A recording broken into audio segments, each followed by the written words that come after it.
처음에 사토시 나카모토가 비트코인을 채굴 해서 비트코인을 만들기 시작했어요. 아무도 받아주지 않았지만 그런 실물이 드디어 인터넷에 생겼어요. 이게 사실은 인터넷에 있지만 이런 거랑 똑같은 거야. 처음엔 아무도 안 믿어. 누군가 이제 신기하니까 공학자들, 프로그래머들이 해봤는데 오, 이렇게 되는 거예요.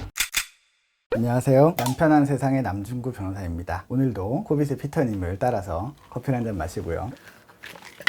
이렇게 하더라고. 오늘의 주제는 비트코인의 대략적인 이야기. 제가 이제 비트코인에 대해서 어떻게 쉽게 설명을 할까 좀 고민을 했었는데, 우리가 과연 근본적인 원리 같은 것을 이해할까? 라는 의문이 들었습니다. 그래서 오늘은 저도 그렇게 지식이 깊지 않기 때문에 그냥 제가 아는 범위 내에서 비트코인이라는 것이 왜 우리에게 유용한가, 그런 관점을 설명을 해드릴게요. 그러니까 비트코인이라는 것은 무엇이냐? 인터넷에서 떠돌아다니는 돈. 그러니까 정확히 말하면 돈이라기보다는 금. 우리가 이제 바닷물에 이제 금이 떠다니잖아요. 물론 거의 우리가 바닷물에 있는 금은 쓸모가 없지만 어쨌든 금이라는 거는 수량이 한정돼 있다는 거 온 세상 사람들이 다 알아요. 희소하다. 그러니까 비트코인은 인터넷을 떠다니는 금이다. 우리가 인터넷이 접속이 돼 있기만 하면 누구나 누구에게 비트코인을 보낼 수 있어요. 최근에 라는 조그만 나라가 비트코인을 법정 통화로 사용하겠다라고 발표를 했어요. 근데 그 나라는 어떤 특성이 있냐면 정말 많은 국민들이 선진국에 가서 돈을 번 다음에 그 돈을 베네수엘라로 송금을 해요. 송금을 하는데 수수료가, 정상적인 수수료가 약 10에서 20%. 은행을 통해서 가는 건 그나마 그 정도고 실제로 더 많은 수수료가 떼이는 거예요. 또 외국으로 돈이 가는 데는 2, 3일 정도 시간이 걸립니다. 이렇게 되는데, 예를 들면 제가 미국에 있는 아만다 사이프리드에게 100불을 보내고 싶어. 우리나라 인터넷 뱅킹 엄청 잘 돼 있는데도 외환거래 누르고 뭐 하고 수수료 내고 이렇게 하면은 아만다 사이프리드에게 2박 3일 정도 후에 돈이 가요. 근데 비트코인은 제 인터넷 지갑이 있고 저 사람의 인터넷 지갑이 있어요. 난 저 사람이 심지어 누군지도 모르지만 제가 아만다 사이프리드의 비트코인 지갑을 알기만 하면 탁 보내면 10분에서 30분 사이에 가요. 그럼 그 사람은 그걸 받아서 바로 달러로 환전하면 돼. 그것이 이 비트코인의 가장 큰 힘입니다. 전 세계의 누구에게라도 그렇게 돈을 쉽게 보낼 수 있는 방법을 가진 게 없어요. 그럼 두 번째로, 그런 비트코인이 진짜 어떤 가치가 있느냐? 어느 평론가께서는 데이터 쪼가리라고 이제 표현하시는데, 데이터인 거 맞긴 맞아요. 뭐 언제든지 복제 가능하고 또는 심지어 언제든지 없어질 수 있는 이런 존재라는 것을 얘기한 거예요. 얘는 물질이 아니기 때문에 눈에 보이잖아요. 얘는 데이터 상태이기 때문에 이 데이터라는 것에서 굉장히 많은 사람들이 오해를 하고, 이 데이터들이 우리가 인터넷에 있는 데이터들하고 차이점을 분리시키는 것이 사실 이 비트코인 가치의 본질적인 부분이에요. 무슨 말이냐? 우리가 이제 머릿속에 데이터라는 거는 엑셀표, 그림, 사진, 동영상, 그런 램 위에, 램이나 그런 저장 공간이 올라가 있는 0과 1로 된 신호들, 그리고 그것을 이제 데이터라고 부르는 거예요. 근데 이 데이터들의 속성이 뭐냐? 무한 완벽 복제가 가능해요. 실물로 된 그림 또는 실물로 된 돈. 우리가 이 신사임당을 우리가 복제하면 그게 돈이 되나요? 안 되죠. 독자적이고 고유한 그런 특성을 가지고 있기 때문에 그런 거예요. 이 비트코인은 이 인터넷 세상에 무한히 복제되는 데이터들 중에서 그런 실물성을 가지는 어떤 존재다. 근데 그게 왜 그렇게 되느냐?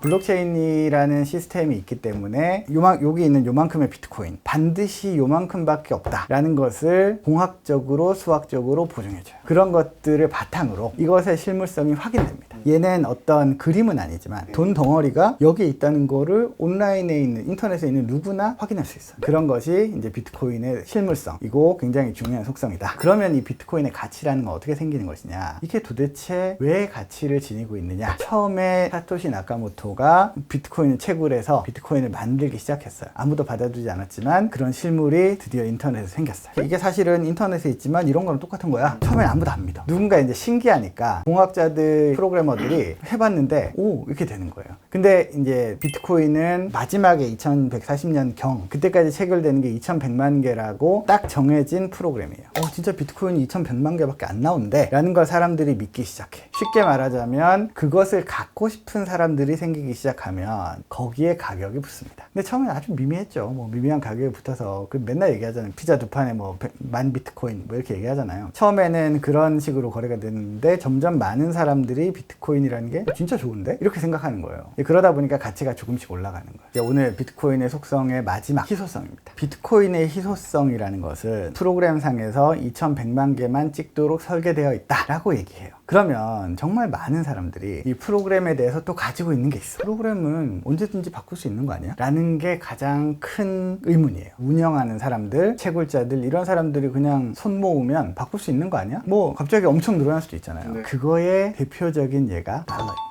연방준비위원회에서 3년 안에 찍어낸 돈이 그동안 미국 역사상 찍은 달러의 30%에서 50%가 넘는다라는 건 기정사실입니다. 원래 우리가 달러라는 것은 예전으로 돌아가면 금 35온스 그걸 기점으로 1달러라는 걸 만들었다가 닉슨이라는 대통령이 생각해보니까 그건 어려울 것 같아. 이제 금이랑 안 바꿔줄 거야 라고 말하면서 갑자기 이제 그게 깨졌지만 그냥 계속해서 이제 통화로 돈으로 쓰인 거예요. 근데 돈으로 쓰이는 동안에 연방준비위원회에서 달러를 계속 찍어내요. 그러다가 이제 한 10년 동안 이렇게 또 이렇게 지내다가 코로나가 오면서 그때랑은 비교가 안 되는 양의 달러를 찍어내고 있어요. 그냥 돈이 너무 많아져서 가치가 없어져서 가격이 올라가는 거예요. 그렇게 되면은 결국에는 사람들이 달러를 가지고 있지 않고 부동산이니 뭐 금이니 원유 ETF니 이런 것들을 이제 가져서 계속 자기의 가치를 보존하려고 해요. 근데 이제 그거에 가장 최적화된 것이 비트코인이다 라는 게 비트코인을 하는 사람들의 주장입니다. 왜 그러냐면 2100만 개라는 게 깨지기가 어렵다. 사실 거의 불가능하다 라고 생각하기 때문이에요. 처음에 프로그램을 만든 사람이 누구에게나 공개된 프로그램이긴 하지만 이 프로그램을 수정하는 데 있어서 굉장히 많은 제약을 넣어줬어요. 거의 고칠 수 없게 참여자들의 대부분 거의 모두가 바꿔보자 라고 하면 이제 바뀔 수는 있다. 근데 이제 2100만 개를 지키는 것이 이 참여자들한테 가장 큰 이익이 되도록 설계를 해놨어요. 결론은 비트코인의 희소성 자체가 유지되는 메커니즘이 있고 그리고 그 희소성 때문에 아까 앞에서 얘기했던 갖고 싶은 사람이 늘어날수록 가격이 올라가는 현상이 여전히 유지될 수 있는 시스템이다. 그렇게 정리할 수 있을 것 같습니다.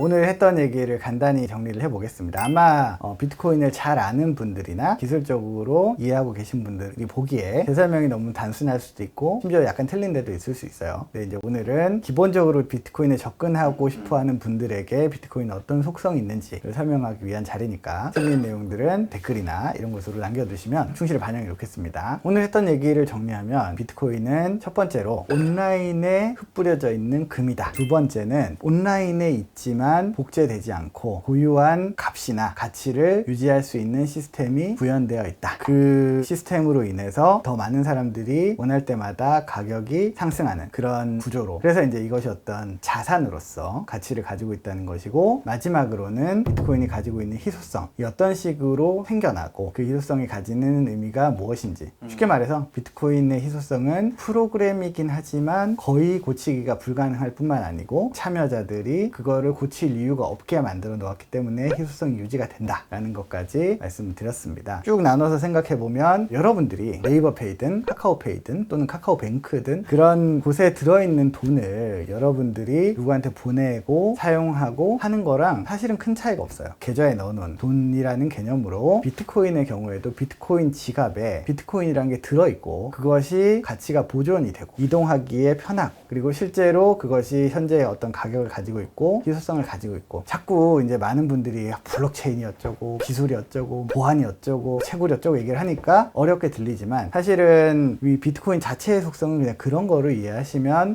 왜 사람들이 비트코인을 가치가 있다고 하고 이거 자꾸 이제 쓰려고 하고 가격이 생기고 누군가 투기를 하고 이제 그렇게 하는지 조금은 이해하실 수 있을 것 같습니다. 다음번에 또 비트코인이든 또는 다른 가상화폐에 대해서 얘기를 할 기회가 있으면 또 재밌는 걸로 말씀드리겠습니다. 감사합니다.